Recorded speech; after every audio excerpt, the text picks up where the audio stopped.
The Irish Trotter Podcast with Mark and Sean Kane. Everyone, and thanks for tuning in to our second podcast for the 2021 season. I hope you'll all enjoy listening to it.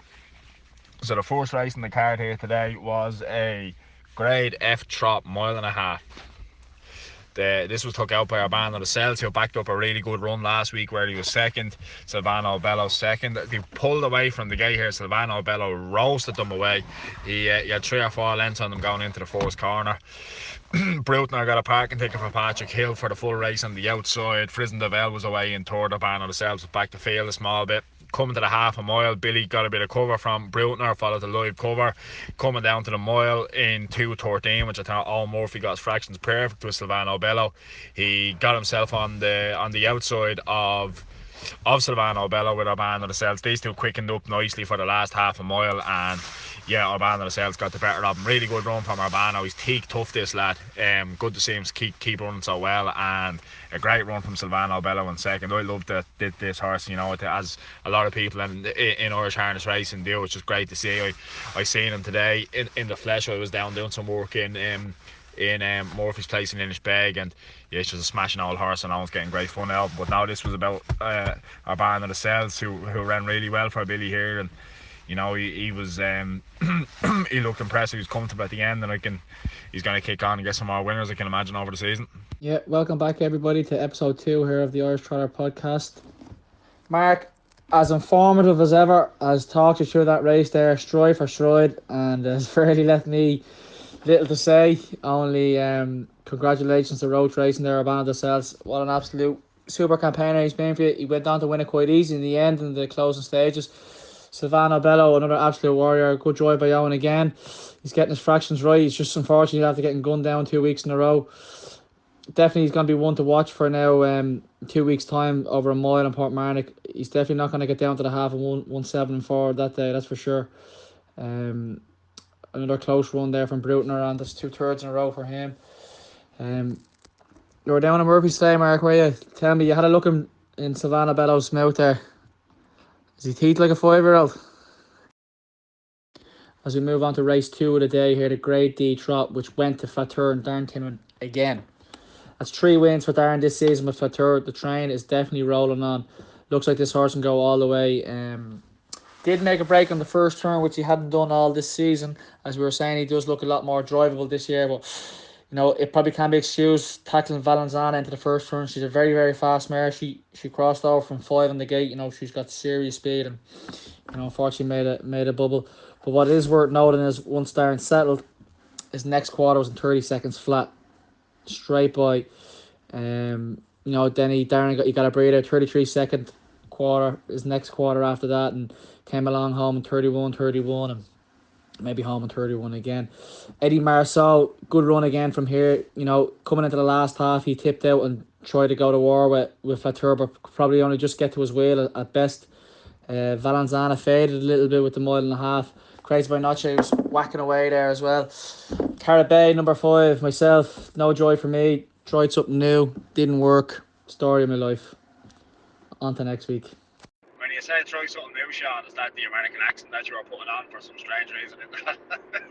Just in that last bit there. Yeah, no, really good run by Flatur is right. Left the gate very, very fast into that first corner with Valenzana. Like, she can leave at pace or speed. So you can kind of see how a bubble was made. Once he galloped and Valenzana got away to the front, I kind of thought it looked like she was going to get a freebie. I was thinking, she's going to be hard to beat from there, but geez, Flatur just breezed past with Darren. I was trying to get a hold of Darren this morning to get a word from him, but I couldn't get him on the phone. He rang me back this evening, so it's probably not going to be too long before we have to get you on here, because the way this horse is going, he's going to keep going with the wins. But yeah, no, look, good to see. Darren's he's got this horse going really good. Eddie Marceau, brilliant run in second, and look, he's coming to the boil. The lads are going to have him ready to go pretty soon. But yeah, this one was about Flatur. To be fair now, Mark, I had to re-listen, but I didn't hear any American accent, so I'd say you're probably watching too many rom-coms there.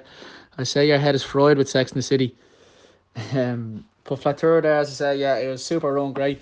I suppose the only thing you could say where he's vulnerable is he did drift quite far out in the finish, and he could leave himself open for something to get up the inside. But as we say, you know, there's been nothing getting near him since, so I think he's fairly safe for that. Can't remember the last time I was home and going to watch Sex and City. You have it all on Sky Plus. Yeah, moving along to race 3.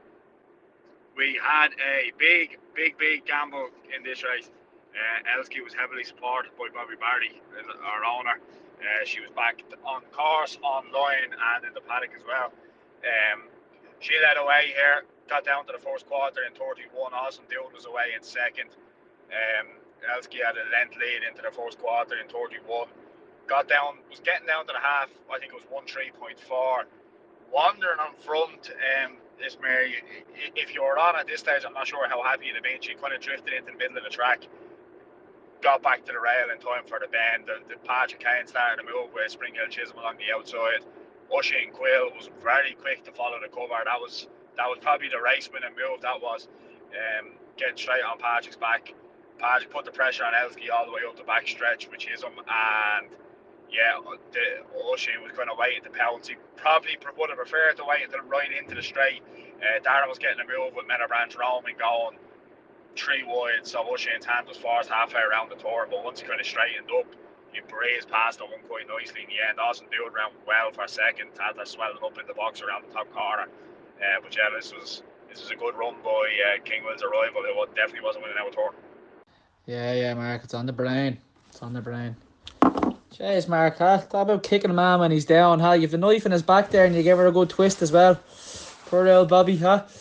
Look, Bobby's a plucky man there. He took a gamble there today, didn't pay off. I'm sure he'll definitely be back on top again, that's for sure. Yeah, as you say, Patrick moved there. Oisin absolutely pounced on that cover, got a great trip there, and actually went on to win quite easy in the end. I actually caught up with Oisin there earlier today and had a quick chat with him, and this is what he had to say.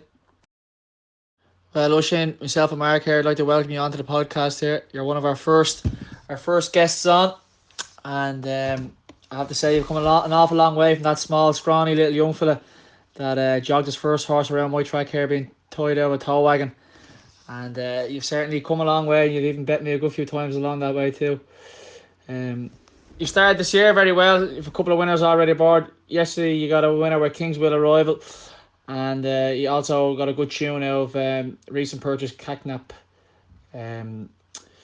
Talk us through the race there with King Will Arrival and let us know a little bit about Cacknap also.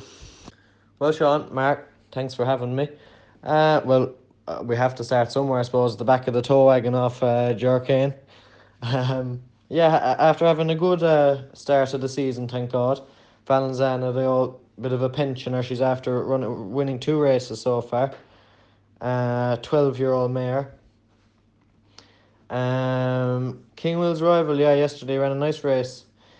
He was 20 yards back. The race kind of stayed single file until the half there.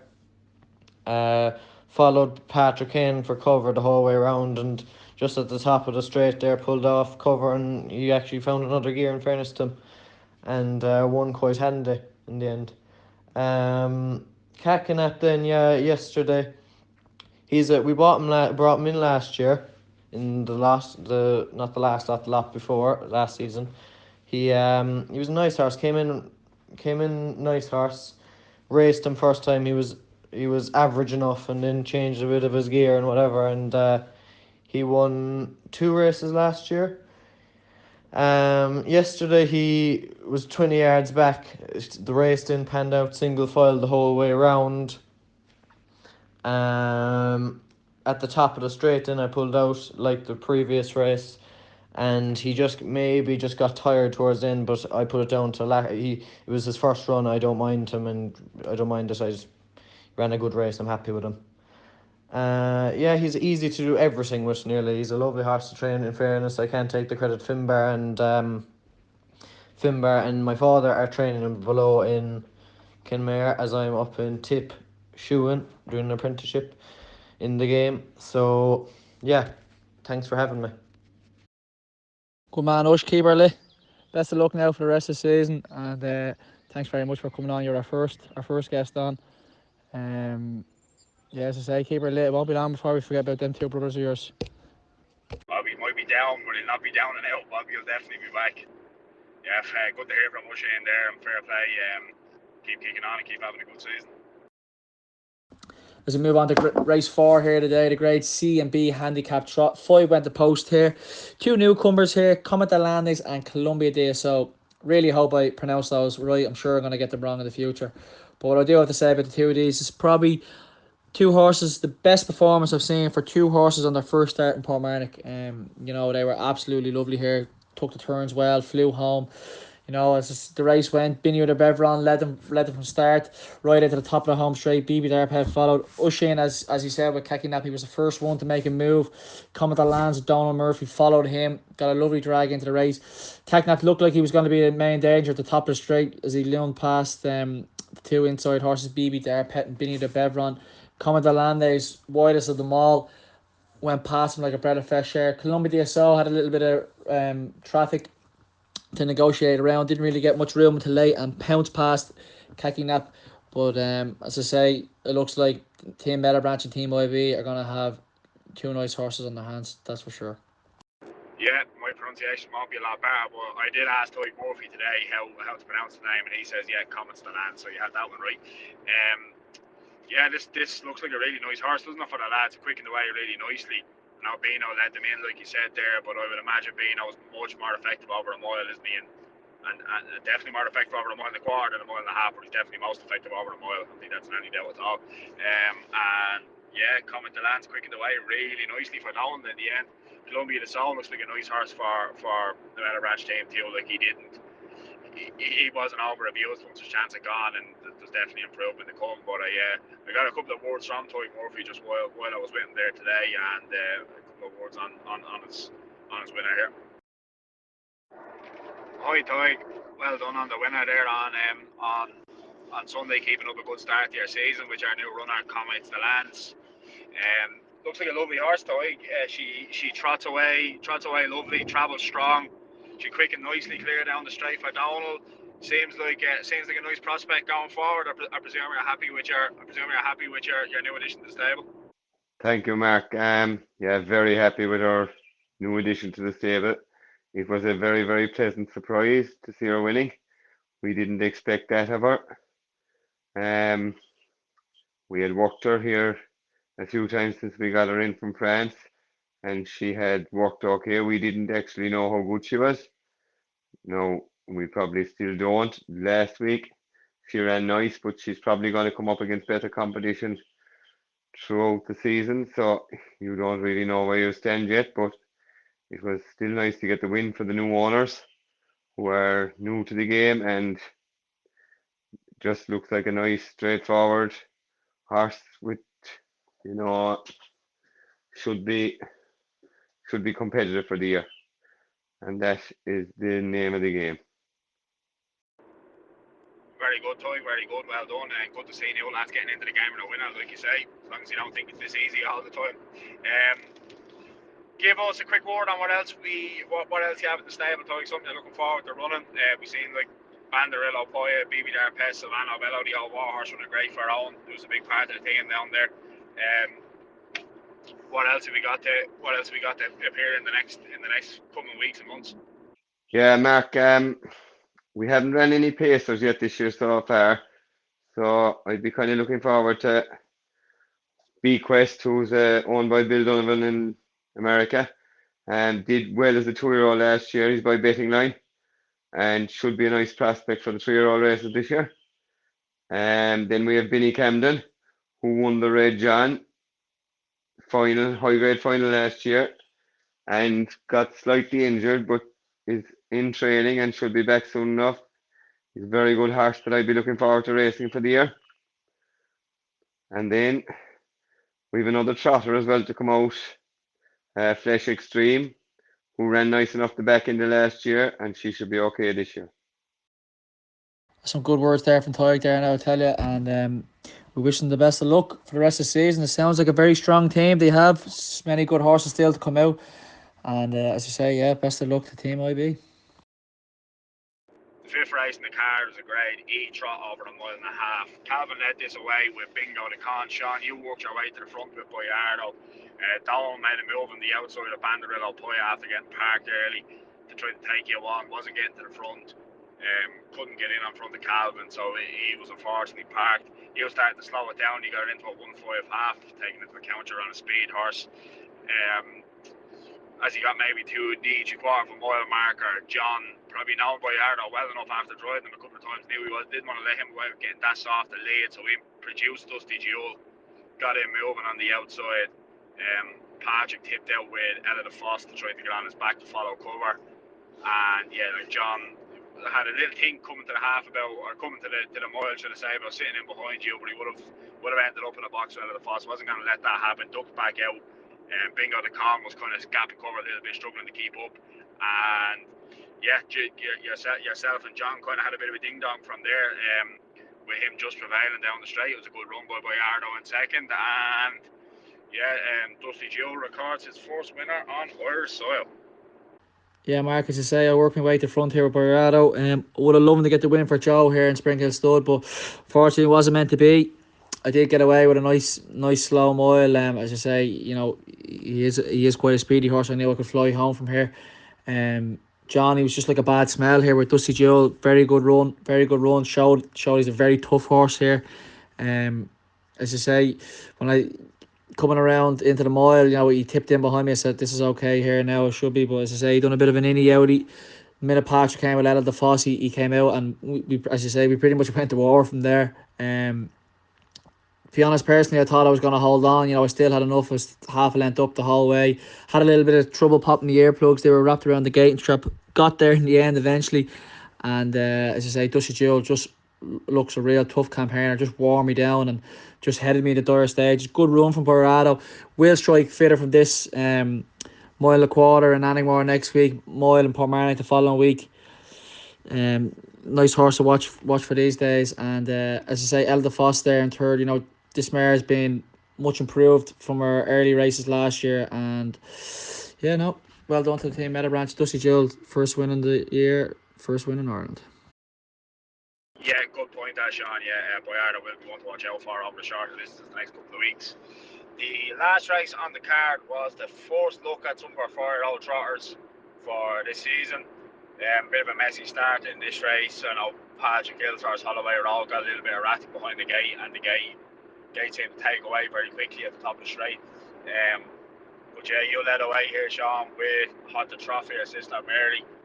You were setting the fractions up on the front end. I presume you were happy with how you were getting everything. A couple of the others were a little bit slow away. Harry Knowles was away behind his Meadowbranch.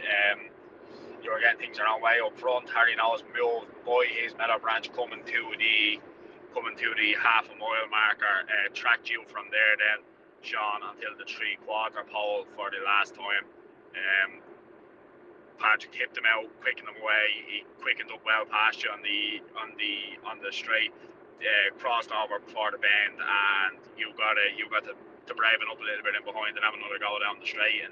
And this time Harry Knowles was just able to hold you off. But I actually think this is a nice run by these two horses. Kind of showed that they look like horses that might be able to mix it in open company in time. And yeah, we've always really liked Harry, and we've always thought a lot of him. So as long as everything stays right with him, hopefully he can kick on for the season. And the same will have to try. Came the last mile there. There's trotters in 2.7, which takes a little bit of doing. It's for 4-year-olds. They look like they're definitely going to be able to mix with open racehorses. Yeah, no, that's it, Mark. You say it was a bit of a wacky race to start there. I got away to an absolute flyer there, which probably cost me in the long run. I reckon. She was out in front there on her own. Didn't see a rival until one came past her 100 mile an hour, and then she realised that she's there to race. But as I say, it's great for Harry Knowles there. It's great for yourself. You had a few problems with the horse last year. You knew how good he was. To be fair, I'd seen him that day in the qualifier up in Anningmore, and I knew he had it. But he has been problematic for you, and he did win 2 races last year. But they really raised the bar. The two of these here, if you actually watch the replay there, we came our last quarter in 30 seconds. That's some going. And as you say, they're looking like they're going to be race horses. They're going to be able to mix it with race horses. 3:13 and 9 was the time of the race. It's not kicking the stone away from the open races. it's no secret I would have loved to win this race for Mary. You know, she puts her heart and soul into this horse, and it was one I told her not to buy, and it's probably my best 4-year-old at the moment, and she's a game filly. Looking forward to changing a few things and going to war where Harry knows again in 2 weeks' time, hopefully. Yeah, look, Mary's definitely going to have a day in the sun. You can be certain of that. She ran super, and yeah, one of the better mistakes that you would have passed up on. All right, Sean. Yeah, but now look, like I say, they'll mix it in time with the race horses. Obviously, there's kind of difference with leaving the gate with hard race horses who've been doing it for 6 and 7 years and stuff like that. But once they kind of progress a little bit mentally and physically, they'll be spot on to mix it. But yeah, look, that's the end of the second podcast, lads. I hope you all enjoyed listening to it, and best of luck to everyone racing this weekend up in Annigmore on Sunday. See you there. That's it, Mark. I'd like to believe I don't make too many mistakes, but well, it depends on who you ask anyway. But as I say, yeah, that's a wrap. Onto this weekend up in Annigmore. Fingers crossed I can get a winner there, because to be fair, I'm fairly sick about talking about everybody else winning. But yeah, anyway, best of luck to everybody racing this weekend, and we'll chat to you then.